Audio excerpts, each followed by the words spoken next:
Hello to all. आज का हमारा टॉपिक बेस्ड है एब्सिसिक एसिड, जिसे हम लोग एबीबी बोलते हैं। और इसका एम्पिरिकल जो फॉर्मूला है वो है C15H20O4। इसका एम्पिरिकल फॉर्मूला क्या है?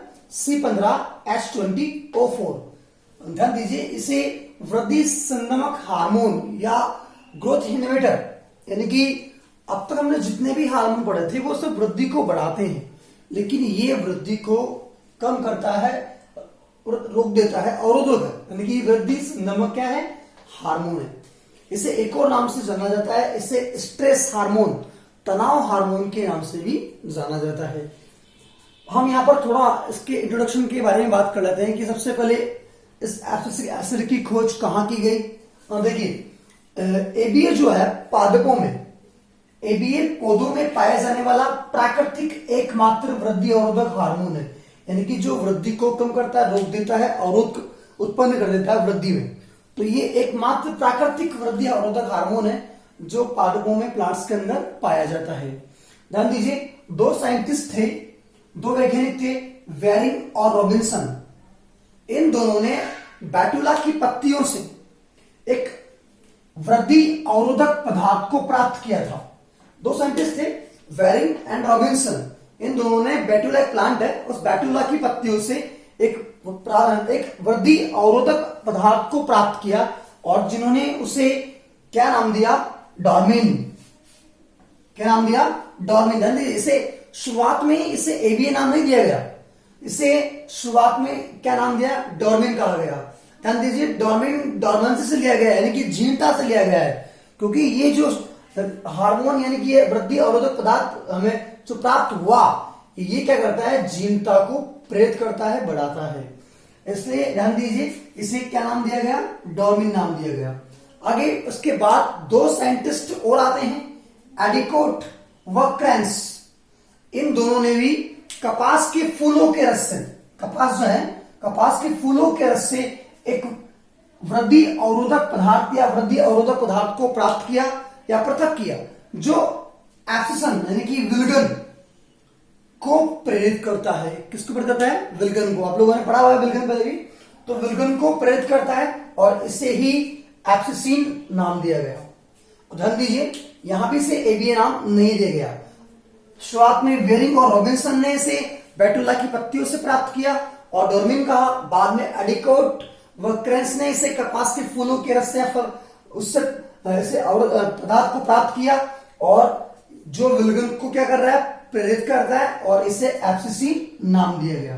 ध्यान दीजिए, डॉर्मिन एंड एब्सिसिन दोनों क्या है? जब इसका रासायनिक विश्लेषण किया गया तो देखा गया कि डॉर्मिन एंड एब्सिसिन दोनों जो पदार्थ हैं वो रासायनिक रूप से कैसे हैं? समान है। और बाद में इन्हें क्या नाम दिया गया? एबीए, यानी कि एब्सिसिक एसिड। तो डॉर्मिन एंड एब्सिसिन दोनों ही रासायनिक रूप से समान होने के कारण दोनों को भी क्या नाम दिया गया? एबीए नाम दिया गया।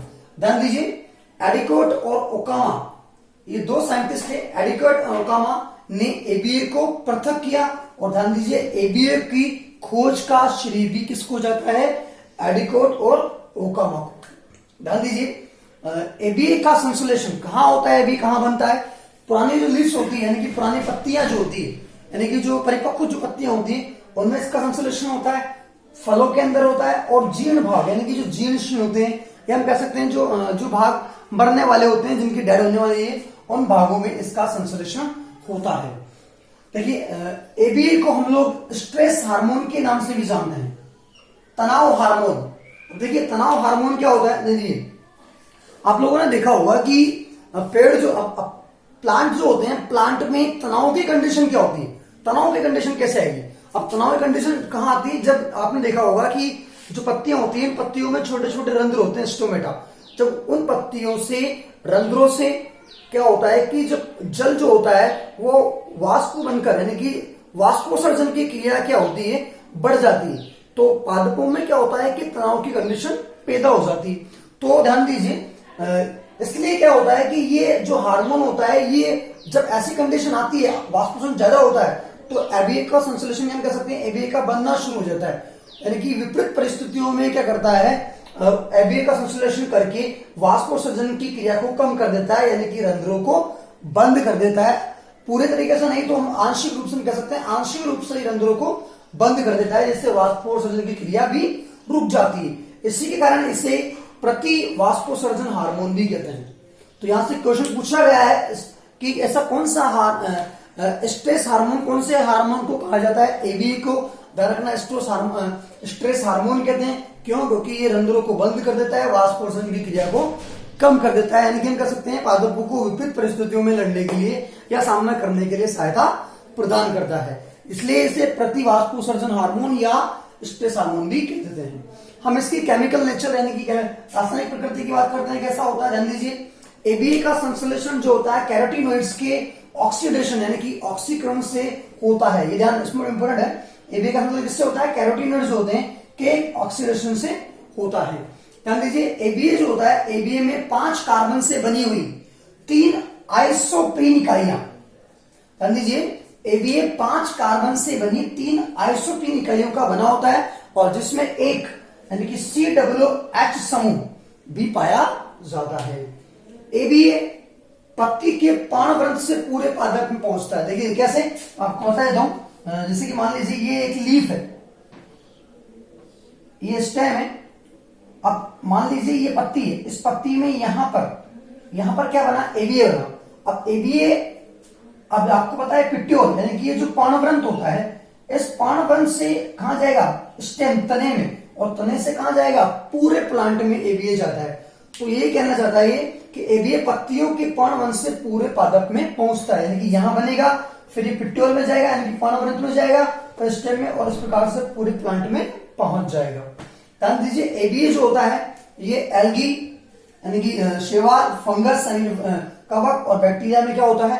एब्सेंट होता है। इसके साथ साथ मॉस जो होते हैं, टेरिडोफाइटास जो होते हैं, जिम्नोस्पर्म होते हैं, एंजियोस्पर्म होते हैं, इन सभी के अंदर एबीए जो होता है वो प्रेजेंट होता है। तो ये एबीए के बारे में बेसिक इंफॉर्मेशन थी।